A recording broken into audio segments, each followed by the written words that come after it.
এখন সকাল প্রায় 8টা। আমরা সব রেডি হয়ে গেছি। 12:30টার সময় আমাদের ফ্লাইট। ব্যাগ সব গোছানো হয়ে গেছে। চারিদিকে এখন সব সার্চ করে করে দেখছি কোথাও কিছু পড়ে নেই তো। যেমন চলে যাচ্ছি বলে মনটি খারাপ লাগছে, তেমনি বাড়ি ফিরছি ভেবে খুবই ভালো লাগছে। আজ নিয়ে আমরা 12 দিন এসেছি। সত্যি বলতে আর ভালো লাগছে না। মনে হচ্ছে কখন বাড়ি যাব। যতই ঘোরাঘুরি হোক না কেন, নিজের ঘর একটি আলাদাই জিনিস। যাই হোক, এবারে একটু খেয়ে নেব। আর সকালে প্রতিদিন এদের একই ব্রেকফাস্ট খেয়ে জিভের স্বাদটাই পালিয়ে গিয়েছে। সবই তো সাদামাটা খাবার, নুন নেই, ঝাল নেই। আর প্রতিদিন সে একই খাবার খেয়ে মনে হচ্ছে বাড়ি ফিরে কখন যে দুটি মুড়ি খাবো, তবে শান্তি। বাঙালিদের মুড়ি ছাড়া বাবা চলে না।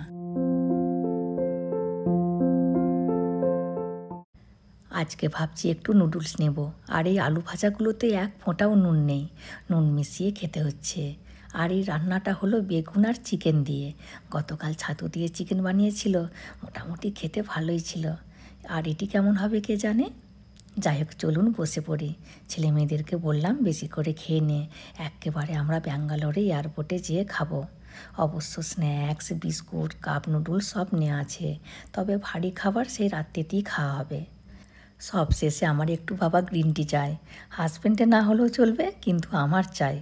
এদিকে গাড়িও চলে এসেছে, আর এখান থেকে 1 ঘন্টার মতো লাগবে যেতে। আর যাবার সময় আমরা সমুদ্রের ধার দিয়ে যাব। আর এই যে দেখুন, গতকাল এখান থেকেই আমরা এই এয়ারপোর্ট যাবার জন্য গাড়িটি বুক করেছিলাম। আর দেখুন সামনে বিচ। আমরা এখানে 4 দিন ছিলাম, কিন্তু বিচে আসিনি। যাই হোক, ফেরার সময় বিচটা একটু দেখা হয়ে গেল। এবার একেবারে এয়ারপোর্টে যেয়ে দেখা হবে।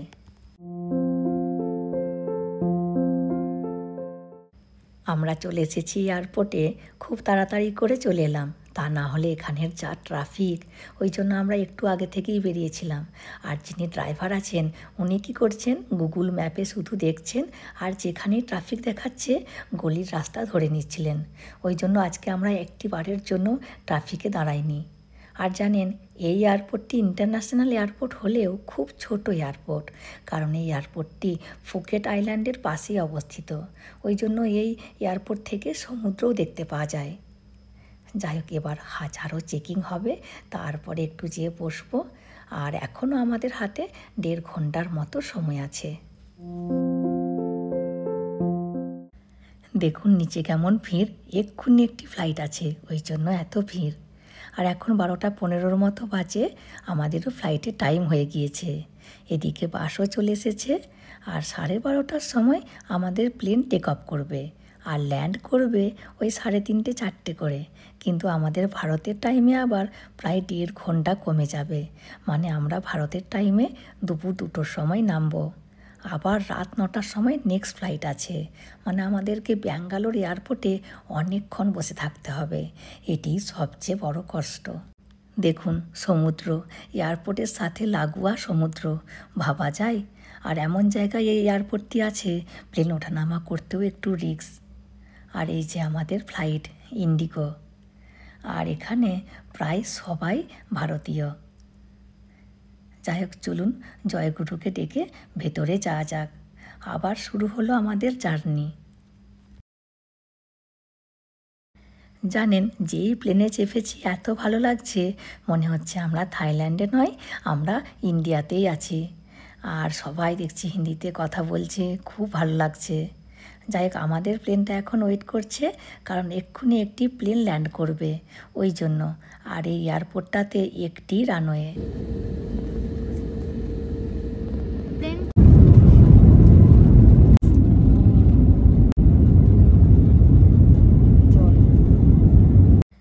দেখুন, টেক অফ করার সাথে সাথেই সমুদ্র। আমরা যখন জেমস বন্ড আইল্যান্ড ঘুরতে গিয়েছিলাম, তখন বোট থেকে শুধু প্লেনই দেখতে পাচ্ছিলাম। এতক্ষণে বুঝতে পারছি কেন। কি অপূর্ব লাগছে দেখুন। নিচে নীল সমুদ্র, আর তার ওপরে সাদা পেঁজা তুলোর মতো মেঘ, আর তার ওপরে আমরা। দারুণ লাগছে কিন্তু। যাই হোক, এবার ফোনটি বন্ধ করব। আর এবার একেবারে যে ভারতবর্ষে দেখা হবে আমাদের। এখন দুপুর 2টো, আমরা চলে এসেছি ব্যাঙ্গালোর এয়ারপোর্টে।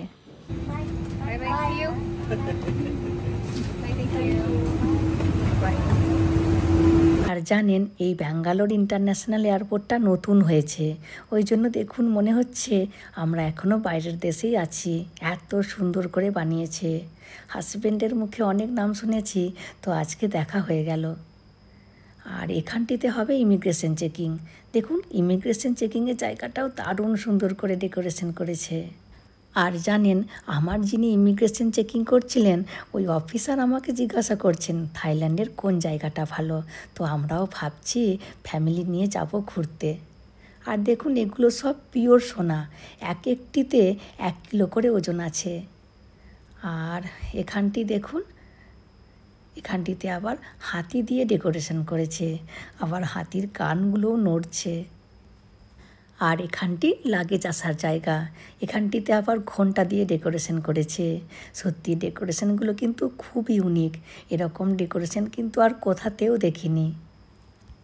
যাই হোক কথা বলতে বলতে ব্যাগও চলে এসেছে, এবার ব্যাগ নিয়ে যাব সোজা ডোমেস্টিক এয়ারপোর্টে। এখন ওই 2:30টার মতো বাজে, আবার রাত 9:30টার সময় আমাদের ফ্লাইট আছে। তাহলে বুঝুন কতক্ষণ আমাদেরকে বসতে হবে, বসে বসে আমরা বেশি টায়ার্ড হয়ে যাব। আর দেখুন এই বাসটাই করে আমরা যাব ওই ডোমেস্টিক এয়ারপোর্টে। ডোমেস্টিক এয়ারপোর্টটা এই ইন্টারন্যাশনাল এয়ারপোর্ট থেকে 2-3 মিনিট দূরে। আমরা চলে এসেছি ডোমেস্টিক এয়ারপোর্টে, আবার আমাদেরকে পুনরায় সব চেকিং করতে হবে। এখন রাত 8টা, আমরা এখন এয়ারপোর্টের ভেতরে 5 টাকাতে আনলিমিটেড খাবার খেতে এসেছি। প্রচুর আইটেম আছে, কিন্তু ওই ক্রেডিট কার্ডে নেবে 5 টাকা। খাবারের জায়গাটা দেখুন পুরো 5 স্টার হোটেলের মতো। চলুন খাবারে কি আছে একটু দেখে নিই। এখানে আছে 2 রকমের চিকেন, আবার চিকেন ঘি রোস্ট, গার্লিক চিকেন অর্ডার করলে বানিয়ে দেবে। প্রচুর আইটেম আছে, গুনে আমি শেষই করতে পারিনি। আমি তাও সবটা ভিডিও করিনি, একটুখানি ভিডিও করে রেখে দিয়েছিলাম। আর এদিকে আছে দেখুন স্যুপ আছে, আর এখানে আছে বিভিন্ন রকমের আইসক্রিম, কেক, ফল, জুস, যে যত ইচ্ছা নিতে পারে। এখন রাত 9টার মতো বাজে, প্রচণ্ড ঘুম পাচ্ছে। আবার নাকি প্লেন 40 মিনিটের মতো লেট দেখাচ্ছে, মানে 10টা 15তে প্লেন ছাড়বে, পৌঁছবো 11টা 15তে। আবার ওখান থেকে যেতে ওই 10-15 মিনিটের মতো সময় লাগবে, মানে প্রায় 12টা বেজে যাবে আমাদের বাড়ি পৌঁছতে। আর শরীরে একটুও বল নেই, যেমন ঘুম পাচ্ছে তেমনি বিরক্তও লাগছে। ঘোরাঘুরি তো নয়, কষ্টও আছে।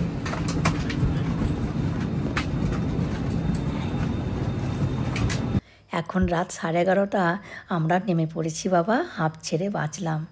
আর এখন আমরা আমাদের দেশে। হাজব্যান্ড এখন ক্যাব বুক করছে, মিনিট 10-এর মধ্যে আমরা বাড়ি পৌঁছে যাব। আর এখন যেহেতু রাত হয়ে গেছে তো ট্রাফিকের সমস্যাটা নেই, খুব তাড়াতাড়ি পৌঁছে যাব আমাদের বাড়িতে। এই যে দেখুন চলে এসেছি আমাদের বাড়িতে, কতদিন বাদে দেখলাম আমাদের এই বাড়িটাকে। যাই হোক এবার আপনাদের সাথে একেবারে সকালে দেখা হবে। এখন সকাল 7টা, আক্কা চলে এসেছে কাজে।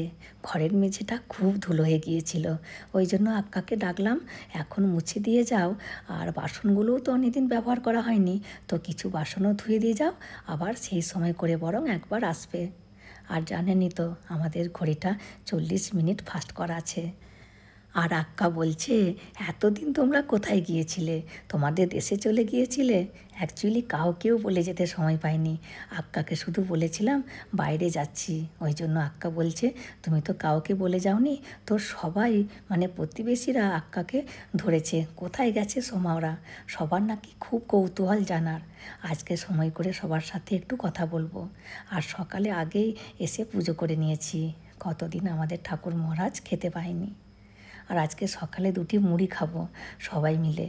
আর ফ্রিজে মাছ আছে, তো আজকে মাছ রান্না করব। যাই হোক ভিডিও করতে আর সময় পাবো না, প্রচুর কাজ আছে। এখন আমাদেরকে নর্মাল হতে 4-5 দিন সময় লাগবে। আর এখন ওই 1:30টার মতো বাজে, রান্নাও করে নিয়েছি। আর ভিডিওটিও আজকের মতো এখানেই শেষ করছি। চলে আসবো পরের ভিডিওতে। হাসি খুশি থাকবেন, সবাইকে হাসি খুশি রাখবেন। আর যদি ভিডিওটি ভালো লাগে please like, comment and share করে দেবেন। আর অতি অবশ্যই সাবস্ক্রাইব করে দেবেন। Thank you.